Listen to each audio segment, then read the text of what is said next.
नमस्कार, आउटलुक 2023 में आपका स्वागत है। मैं हूं मनीषा गुप्ता और 2022 में इंडस्ट्रियल मेटल की कीमतों में अच्छा खासा उतार चढ़ाव देखने को मिला। कोरोना और रूस यूक्रेन युद्ध के कारण कुछ में रिकॉर्ड तेजी भी देखने को मिली। ऐसे में 2023 में जिस तरह की मुनाफा वसूली हमें सेकेंड हाफ में देख चुके हैं, आगे क्या रह सकती है चाल? क्या फिर से सिर उठाता कोरोना यहां पर कीमतों में अपना असर छोड़ेगा या फिर निवेशकों को इस साल भी रिकॉर्ड तेजी देखने को मिलेगी? इन्हीं सवालों के जवाब देने के लिए हमारे साथ हमारा पैनल मौजूद है। कोटक सिक्योरिटीज के रविंद्र राव, एंजल वन के प्रथमेश माल्या और वेंचर सिक्योरिटीज के एनएस रामास्वामी हमारे साथ जुड़े हैं। आप सभी का कार्यक्रम में स्वागत है। रविंद्र, पहले आपसे जानना चाहेंगे और ओवरऑल पहले मेटल वाइज ना जाके ओवरऑल मैक्रो की यहां पर अगर बात करें तो पिछले साल फर्स्ट हाफ में हमने रिकॉर्ड हाइज बनते हुए देखे। सेकेंड हाफ में यहां पर चीन, डॉलर इंडेक्स, रेट हाइक जो और वीक इकोनॉमिक डेटा, इन सभी का प्रेशर भी बाजार में पड़ता हुआ नजर आया। 2023 में हम ऑलमोस्ट इन्हीं सब फैक्टर्स के साथ यहां पर कारोबार करते हुए नजर आएंगे, लेकिन आप किन चीजों पर ध्यान रखेंगे? Good afternoon Manisha. बिल्कुल, मेरे हिसाब से आपने राइटली पॉइंट आउट किया कि जो फर्स्ट हाफ था, I think that was very good for commodities. Almost all commodities में हमने एक बहुत अच्छा तेजी देखा था। Now that was mainly because of the Russia Ukraine crisis, जिसमें सप्लाई डिस्ट्रप्शन की वजह से सारा ही इंडस्ट्रियल मेटल्स में हमने एक तेजी देखी थी। प्लस जो एनर्जी सेंसिटिव कमोडिटीज है, उसमें भी हमने एक बहुत अच्छा अपमूव देखा था। Then came the second and third quarter, जिसमें हमने फेड की aggressive aggressive hike rate hike देखी और चाइना में कोविड सिचुएशन थोड़ा सा खराब हो गया। और ये दोनों ही फैक्टर्स बहुत इंपॉर्टेंट है इंडस्ट्रियल मेटल के पर्सपेक्टिव से, क्योंकि एक साइड फेड का जो रेट हाइक साइकिल है, I think that has slightly जो लिक्विडिटी है उसे सिस्टम से निकाल दिया और उस वजह से डिमांड को लेके थोड़ी बहुत कंसर्न्स आई। और China I think is one of the major consumers and producer in few of the base metals, तो उस वजह से भी बेस मेटल को एक मार गिरा है। तो मेरे हिसाब से ओवरऑल अगर 2022 देखें तो it was not very good. Copper में हमने अराउंड 13% का फॉल देखा ईयर टू डेट। जिंक में अराउंड 9% का फॉल देखा, this is in terms of MCX. Aluminium में हमने 12-13% का फॉल देखा। तो ओवरऑल अगर देखें, सिर्फ निकल में थोड़ा सा एक पॉजिटिवनेस था, अदरवाइज ओवरऑल अगर देखें तो बेस मेटल्स ने काफी खराब परफॉर्म किया इन 2022। और अगर 2023 की बात करें तो I think again you are right, यही सब फैक्टर्स प्ले करेंगे। बट एक इसमें एक चेंज ये है कि जो फेड का एग्रेसिव स्टांस था, I think that might slightly slow down, क्योंकि रेगुलरली आपके चैनल पे भी हम बात करते हैं कि फेड का जो स्टांस है वो स्लो डाउन हो रहा है। और हम एक्सपेक्ट कर रहे हैं कि से नेक्स्ट दो मीटिंग में हो सकता है 25 बेसिस पॉइंट हाइक आए। एंड क्योंकि टर्मिनल रेट जो है वो अराउंड 5.1% के आसपास अभी दिखाई दे रहा है, तो आई थिंक 25 बेसिस पॉइंट दो हाइक इज ऑलरेडी डिस्काउंटेड। तो मेरे हिसाब से उस वजह से थोड़ा बहुत राहत मिल सकता है on the base metal front. बट अभी जो नई चिंता है कोविड को लेके, because we are seeing escalation in Covid situation. पहले ये होप था कि चाइना रीओपन होगा और डिमांड को लेके रिकवरी के चलते देयर वाज एक्सपेक्टेशन कि शायद इंडस्ट्रियल मेटल्स को थोड़ा सा एक सपोर्ट मिलेगा। बट अभी आई थिंक थोड़ा सा चेंज हो रहा है situation, but we need to wait and watch, क्योंकि it is still very early to analyse. लेकिन थोड़ा बहुत कंसर्न है अभी भी। और अगर चाइना रीओपन होता भी है तो मेरे हिसाब से अप्रैल तक it will be still little shaky, और उस वजह से हमें नहीं लगता है कि कोई मेजर अपसाइड हम बेस मेटल्स में देख सकते हैं। और कोई एकदम मेजर ड्रॉप भी नहीं दिखता अंटिल अनलेस कोविड सिचुएशन बहुत ज्यादा एस्केलेट होता है या फिर डिमांड को लेके बहुत चिंता बनती है। तो हम हो सकता है कि it might again slip lower. But otherwise अगर कोविड का जो अभी थोड़ा सा प्री मेच्योर स्टेज पे है, अगर उसे हम हटा देते हैं तो आई थिंक एक तो फेड का जो सिनेरियो है वो थोड़ा सा पॉजिटिव रहेगा। चाइना रीओपनिंग को लेके थोड़ा सा पॉजिटिवनेस रह सकता है। लेकिन ओवरऑल अगर बेस मेटल फंडामेंटल भी देखें तो आई थिंक सप्लाई साइड जो टाइटनेस है वो उतना नहीं दिख रहा है, क्योंकि काफी सारे बेस मेटल्स में सरप्लस की एक्सपेक्टेशन है। तो मेरे हिसाब से मोर और less it will be a mix year, और मुझे कोई मेजर ड्रॉप या मेजर फॉल नहीं लगता। और I think it will be more और less in a sideways zone, broader zone रहेगा बेस मेटल्स में। हो सकता है इनिशियली थोड़ा सा अपसाइड जाए, लेकिन उसके बाद थोड़ा सा हम डाउनफॉल देख सकते हैं बेस मेटल्स में। तो I think it will be more of a sideways year for base metals in 2023। All right, तो यानी कि 2021 की जो हमने तेजी आते हुए देखी थी उसकी एक रिपीट परफॉर्मेंस तो अगले साल में यहाँ पर मुश्किल ही लगती है। एक रेंज बाउंड कंसोलिडेशन दूसरा साल यहाँ पर देख सकता है। प्रथमेश, आप कैसे देखते हैं? आप क्या फंडामेंटल्स, क्या मैक्रोज यहाँ पर वॉच करेंगे अगले साल के लिए? 2022 में सारे मेटल्स डबल डिजिट में गिरे हैं और वही सारे फैक्टर्स जो है 2023 में भी हम कैरी कर रहे हैं। मेरे ख्याल से चाइना स्लो डाउन और बेस मेटल्स का परफॉर्मेंस डायरेक्टली कोरिलेटेड है। कोविड की सिचुएशन चिंताजनक अगर बनती जाती है फर्स्ट ऑफ 2023, मेरे ख्याल से बेस मेटल्स का परफॉर्मेंस जो वीकनेस रहा है 2023 में भी हम कैरी ऑन कर सकते हैं। प्लस अगर यहाँ पे आपको डॉलर स्ट्रेंथ और कमोडिटीज का इनवर्स कोरिलेशन ये भी अगर कैरी होते हुए दिखता है तो कमोडिटीज स्पेसिफिकली बेस मेटल्स के लिए एक डबल ब्लो हो सकता है। तो मुझे नहीं लगता कि बेस मेटल्स में 2023 में रिटर्न्स जो है वो पॉजिटिव साइड में होंगे। हालांकि अगर हम सेल साइड में बैठे और अगर रिटर्न्स को कंपेयर करें, मेरे ख्याल से आप सेल साइड के स्ट्रैटेजीज में पॉसिबली आप बेहतर यहाँ पे कमा सकते हैं, बट बाई साइड के स्ट्रैटेजीज में आपको यहाँ पे बेस मेटल्स में स्पेसिफिक मोमेंटम मिलने की आशा जो है कम दिखाई देती है। ऑल राइट, तो हमारे दूसरे गेस्ट को भी यही लगता है कि मेटल्स में तेजी का कोई यहाँ पर स्कोप नहीं है और ऑप्टिक्स पे यहाँ पर बिकवाली करके ही चलना चाहिए। मिस्टर रामास्वामी, आप कैसे देखते हैं इस पूरे सेक्टर को? Before taking the sector, I would like to take the first question of your macro scenario. पूरे साल अभी जो है, we are welcoming the 2023 year with an increasing fear of recession. First of all, like whether it is countries like US, UK, European Union, these are all the challenges which they are facing. Is what is the dilemma? Is that they are how do we balance between an inflation and recession?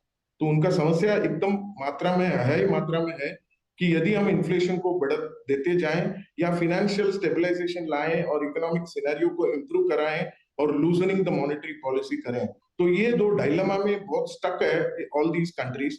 But ये Asian story थोड़ा बहुत different है। When it comes to Asian countries, you have seen that China is on almost at an early stage of a recovery path. And Russia, if you see, it's not badly disrupted or damaged by any sanctions and all. तो इस तरह जब भी हम compare करेंगे, Asian trade organisations are also getting some cheap oil की तरफ भी जब भी जाएं उनको तकलीफ नहीं आ रही है। और बेस मेटल्स पे अगर फोकस करके अगर जवाब है 2023 के लिए, फर्स्ट एंड फॉरमोस्ट बहुत इंपॉर्टेंट मैटर आता है डीकार्बनाइजेशन। जब ये एंटायर ग्लोबल ट्रांजिशन अभी डीकार्बनाइजेशन की तरफ जा रही है, हमारे लिए तो all the base metals are going to be almost electrification metals की तरफ हम ध्यान दे सकते हैं। When we say electrification metals, we talk of aluminium, we can talk of lithium और जिंक, कॉपर वगैरह। तो मुझे लग रहा है कि आगे चल के ये जो ट्रांजिशन का जो स्टेज आ रहा है, एक बेस मेटल्स के लिए एक बढ़त मिल सकती है 2023 के लिए। चाइना ओपनिंग द डोर्स वगैरह वगैरह है ही, बट मुझे तो उसमें तेजी ही लग रही है 2023 के लिए। शॉर्ट टर्म के लिए थोड़ा बहुत हिकअप्स होगा जब तक स्टेबलाइजेशन नहीं होगा कि whether interest rates are going towards inflation catch up और loosening based on recession catch up. तो क्लियरली मिस्टर रामास्वामी, आपने काफी सारे मेटल्स के यहाँ पर नाम लिए जहाँ पर आपको भरोसा है कि हल्की सी तेजी यहाँ पर देखने को मिल सकती है। ट्रांजिशन एंड एनर्जी एफिशिएंसी यहाँ पर एक फैक्टर रह सकता है। तो ओवरऑल मेटल सेक्टर में किस मेटल पे फिर आपको ज्यादा भरोसा है? Copper looks to be good amongst all the metals and लगभग अभी के फिलहाल के भाव जब मैं देख रहा हूँ, it's quoting it around 715, 716. हमें लग रहा है कि एक 750 तक का एक इमीडिएट जंप भी हम एक्सपेक्ट करते हैं। यहाँ से करीब 5% का तो बढ़त इसमें स्कोप है। And going forward in 2023, we would not be surprised if we can cross, copper can cross even 800 mark. 800-815 तक में एक ग्रेट रेसिस्टेंस है। तो मुझे लग रहा है बेस मेटल पैक में मुझे लगता है copper can be the game changer again. Once again it can start moving up. Now right now it's slightly on a range bound and may be slight corrections here and there. 5-10 rupees का जो 1-2% का तो gap down हो सकता है, but 750 is the immediate target. पर आपको लगता है कि जिस तरह के ऑल टाइम हाईज हमने 2022 में बनाए हैं मिस्टर रामास्वामी, उस तरह के हाईज फिर हम अगले साल छूते हुए नजर आएंगे, या आप कहेंगे टॉप इस साल में बन चुका है? नहीं, टॉप इस साल में बनने चुका है। मेरा राय उसमें थोड़ा बहुत डिफरेंट है। मुझे लग रहा है कि सेकंड क्वार्टर होते ही 2023 में बेस मेटल्स में एक, जैसा मैं कहा, the fundamental factor of decarbonisation is going to take a great demand. Even यहाँ तक कि अभी तो आप चांदी की बात नहीं किए हैं, तो when we talk about silver we can also speak about it. हमें तो लग रहा है इसमें तेजी है सेकंड क्वार्टर के बाद 2023 में। ऑलराइट, यानी कि सेकंड हाफ अगले साल में यहाँ पर तेजी बरकरार आ सकती है और कुछ सपोर्ट हम यहाँ पर मेटल्स में, स्पेशली एनर्जी ट्रांजिशन मेटल्स में यहाँ पर आता हुआ देखेंगे। प्रथमेश, आप अगर कोई एक मेटल यहाँ पर चूज करना चाहें टॉप ट्रेड के हिसाब से 2023 के लिए, तो क्या होगा? आई थिंक मेरे ख्याल से एल्यूमिनियम जो है ऑटोमोबाइल इंडस्ट्री में काफी हैवी यूसेज है, और जैसे वेंचुरा की तरफ से बात हुई कि इलेक्ट्रिफिकेशन ऑफ मेटल्स जो है वो स्पेसिफिकली एल्यूमिनियम और जिंक के दो मेटल को ज्यादा फेवर करता है, स्पेसिफिकली निकल भी। बट यहाँ पे एल्यूमिनियम मेरे ख्याल से टॉप पिक में यहाँ पे रखना चाहूंगा, और मेरे ख्याल से अगर अपसाइड इस कमोडिटी में आती है तो 250 तक के आसपास इस कमोडिटी में हम उछाल दे सकते हैं। मेरे ख्याल से टॉप पिक अगर एक कमोडिटी को चूज करना है वो रहेगी एल्यूमिनियम। ओके, एंड आप कैसे देखते हैं इसको रविंद्र, पूरे ओवरऑल मेटल पैक को? अगर आपको कोई एक टॉप ट्रेड यहाँ पर चूज करना हो तो वो क्या होगा और क्यों होगा? आई थिंक हमारे हिसाब से भी ग्रीन एनर्जी और रिन्यूएबल एनर्जी जो है वो प्ले करेगा इंडस्ट्रियल मेटल्स के परफॉर्मेंस में। और अगर इसे हम कंसिडर करते हैं तो I would bet on copper and aluminium, क्योंकि दोनों ही मेटल्स अभी हाई से काफी नीचे आए हैं। My only concern would be जो रिसेशनरी फियर्स है, but looking at the US GDP numbers which was release yesterday, लगता है कि शायद we might miss, but still I think recessionary fears है, और रिसेशनरी फियर्स के चलते इकोनॉमिकल सेंसिटिव कमोडिटीज जो है वो थोड़े से परफॉर्म नहीं कर सकते हैं, तो वो एक कंसर्न रहेगा आगे जाके। बट अगर if you ask me to pick any two commodity, I would pick copper and aluminium. Copper में हो सकता है कि on the upper bound we are expecting somewhere around 810 level, जो कि पॉसिबल है ऑन एमसीएक्स। और एल्यूमिनियम की बात करें तो एल्यूमिनियम में आई थिंक अराउंड से 260 270 तक के अपर बाउंड पॉसिबल है। तो मेरे हिसाब से अगर ओवरऑल पैक में अगर कंसिडर करें तो ये दो कमोडिटी है। जिंक में अगर कोई एनर्जी क्राइसिस फिर से शुरू होता है तो zinc might again perform, but I think that will be very, very uncertain. But if we take the upper side of zinc, I'm expecting zinc might somewhere go around 310 to 320. Alright, तो यानी कि copper aluminium में यहाँ पर तेजी बरकरार रह सकती है। जिंक एक थर्ड मेटल के हिसाब से यहाँ पर उभरता हुआ नजर आया है। खरीदारी यहाँ पर सेकंड क्वार्टर या सेकंड हाफ में आपको देखने को मिलेगी मेटल्स को। ये तो टॉप ट्रेड्स हैं हमारे सभी गेस्ट की तरफ से, लेकिन इसी के साथ एक ब्रेक के लिए रुकेंगे। जब लौटेंगे तो वो पॉइंट्स डिस्कस करेंगे जो यहाँ पर एक वाइल्ड कार्ड या फिर एक अनसर्टेनिटी के तौर पर उभर सकते हैं। उनसे आप कैसे डील करें बताएंगे आपको।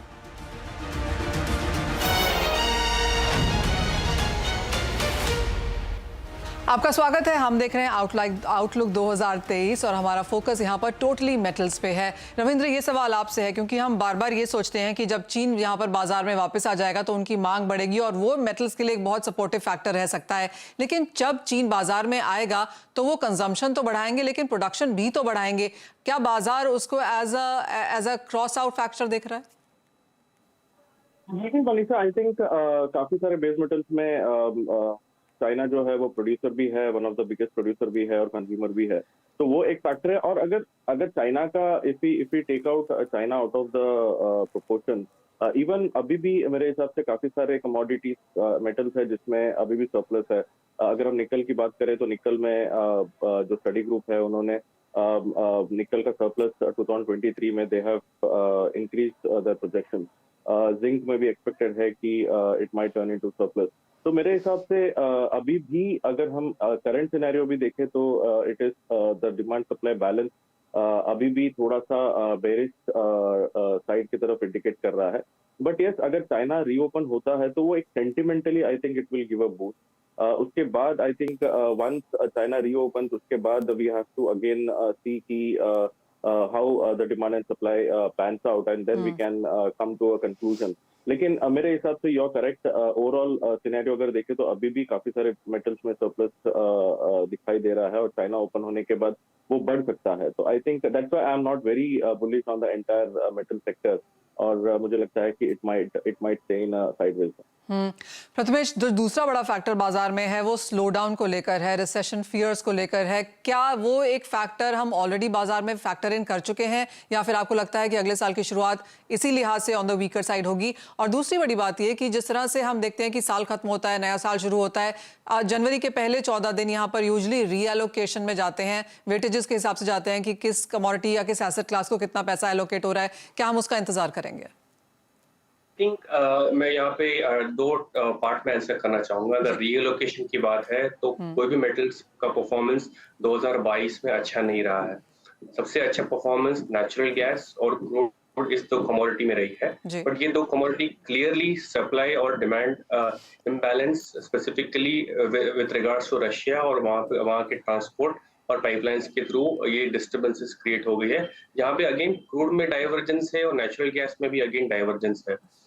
सो अगर आप स्पेसिफिकली सारे फैक्टर्स को गोल मिलाकर देखें और यहाँ पे एनालाइज करें आगे के फोरकास्ट के लिए, मेरे ख्याल से मेटल्स का परफॉर्मेंस 2023 में उतना खास रहने की उम्मीद नहीं कर सकते। क्लियरली रिसेशनरी फैक्टर्स जो है 2023 में अगेन आपको हर क्वार्टर में पॉसिबल स्लो डाउन आपको देखने को मिल सकता है, और प्लस इंटरेस्ट रेट हाइक्स अगर ऐसे ही कंटिन्यूसली चलते रहे, मेरे ख्याल से एक पॉसिबल हेडविंड्स आपको सारे मेटल्स पर देखने को मिल सकता है।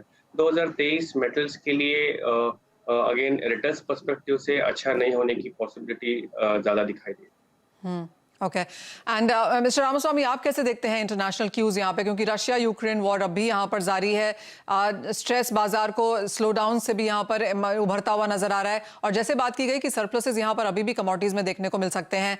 अगर आप सबने यहाँ पर टॉप ट्रेड्स की तो बात करी कि अगर एक बेहतरीन परफॉर्मेंस आएगा तो वो इन मेटल्स में आ सकता है, अगर एक श्योर शॉट यहाँ पर करना हो किसी मेटल में तो वो कौन सा होगा?